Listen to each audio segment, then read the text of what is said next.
اور ہزاروں ماورا عدالت قتل کر دیے گئے اس 92 کے فوجی آپریشن میں.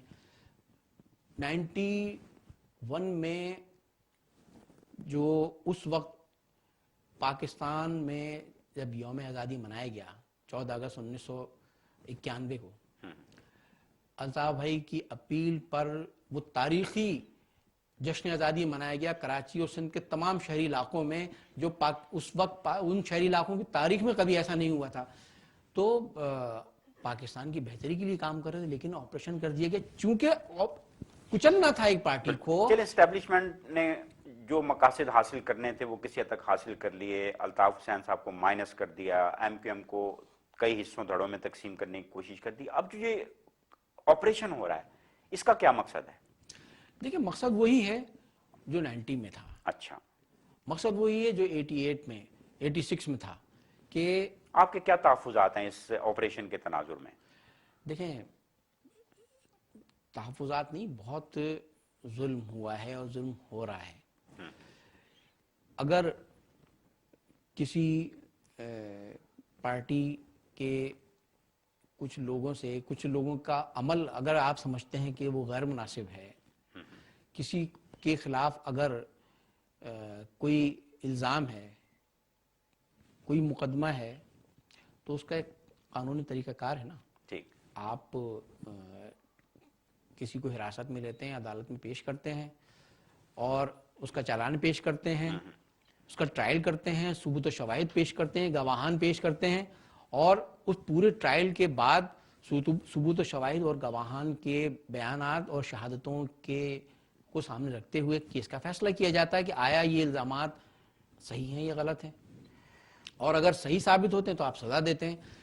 اس میں بھی چاہے وہ واقعی کسی نے جرم کیا ہے یا نہیں کیا، اس کو بھی اپنے آپ کو بے گناہ ثابت کرنے اور اپنا مقدمہ لڑنے کا آئین اور قانون حق دیتا ہے. لیکن اگر سہولت مرزا صاحب جیسے، معظم علی جیسے لوگ عدالتوں میں پیش ہوں گے اور ان پہ شواہد اور گواہیوں کے بعد ان کو سزا سنا دی جائے گی، تو پھر تو سوال تو اٹھیں گے.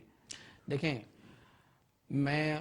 آپ یہ بات کر رہے ہیں کہ سزا، تو جس دور میں سزا دی گئی عدالتیں وہ اپنی مرضی سے فیصلے نہیں کر رہی. یہی المیہ ہے فیضان عارف صاحب. اور یہ جو آپ نے بات کی نا تحفظات کی، کہ چونکہ آپ نے فیصلہ کیا کہ آپ کو ایک جماعت کو سیاسی طور پر کرش کرنا ہے، ختم کرنا ہے، لہذا اس کے لیے فیصلہ پہلے ہو گیا ہے. اس کے لیے آپ ایک ماحول تیار کرتے ہیں فیصلہ کر کے بساط بچھا رہے ہیں اور پھر آپ مقدمات اور الزامات کی فہرست تیار کرتے ہیں اور ان کا ڈھنڈورا پیٹنے کے لیے آپ میڈیا کو استعمال کرتے ہیں، اور پھر اس کو درست ثابت کرنے کے لیے سارے الزامات، اور پھر لوگوں کو پکڑ کے. اب یہ بتائیے نا کہ ایک دو نہیں، ہزاروں لوگ ماور عدالت قتل کیے گئے ہیں. آپ بات کرتے اگر آپ کہیں، میں آپ کو یہ جو 95 کا جو آپریشن ہے، دیکھیں بہت کہا جاتا ہے کہ صاحب یہ الزامات کی آپ نے بات کی، جی وہ آپریشن ہوا تو اتنے پولیس والے مار دیے گئے، اور یہ سب سے بڑا مسئلہ ہے انصاف کا.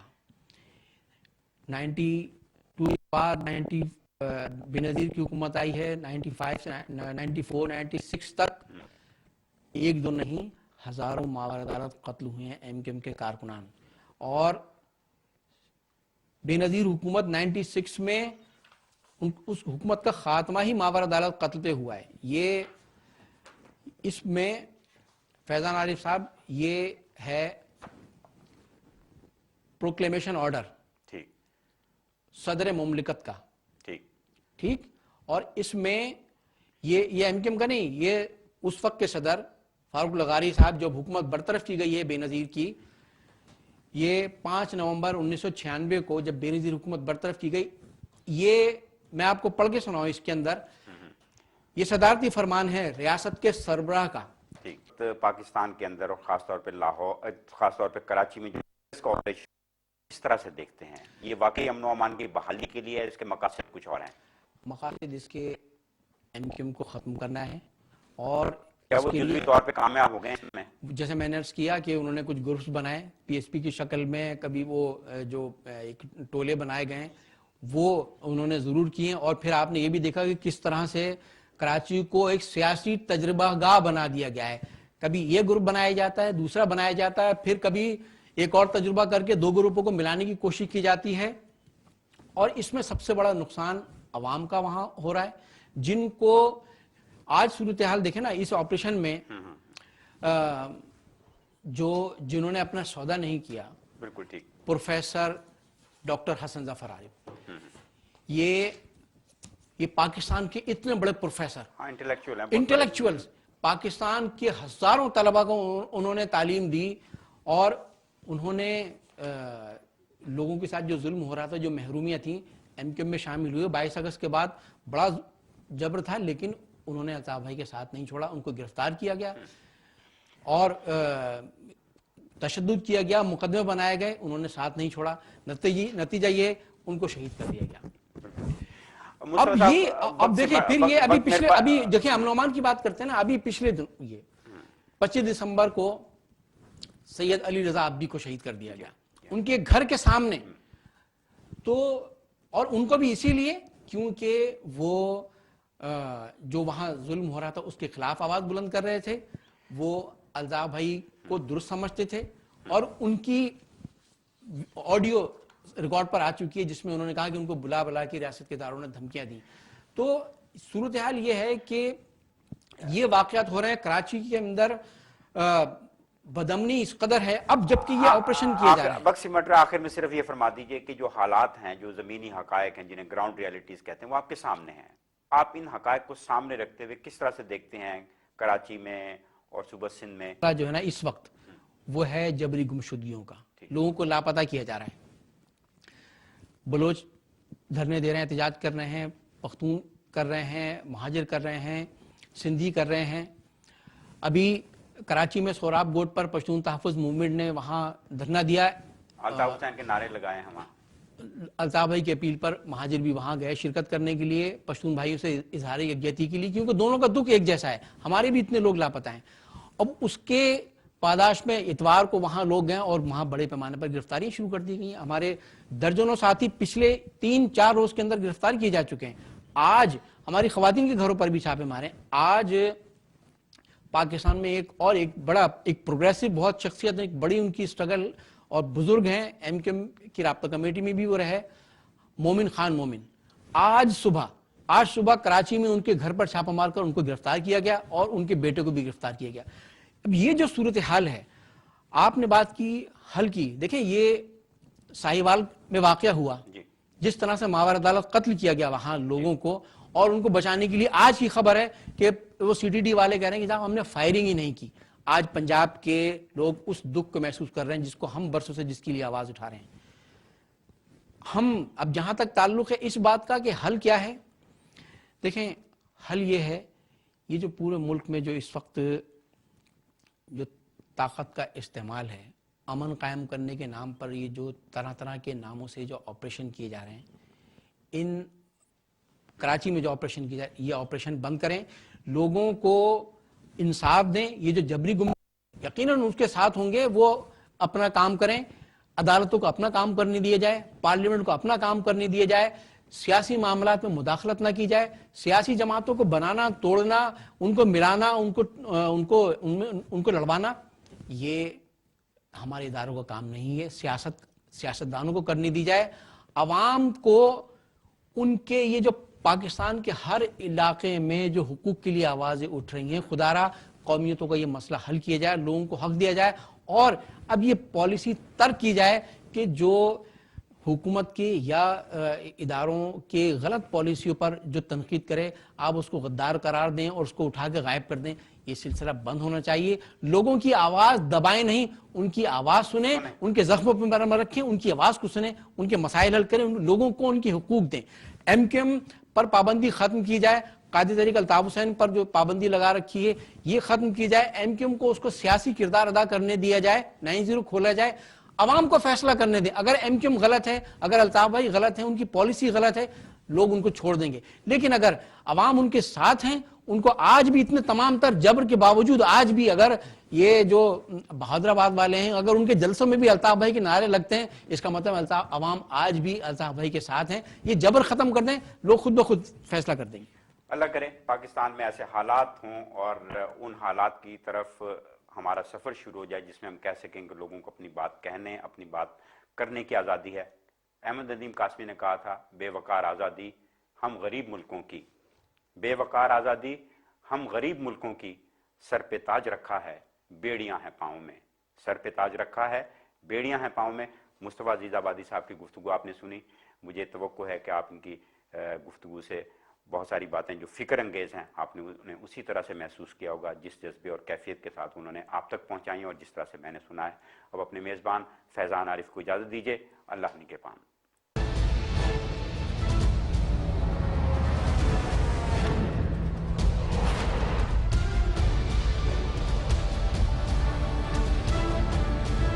اختیار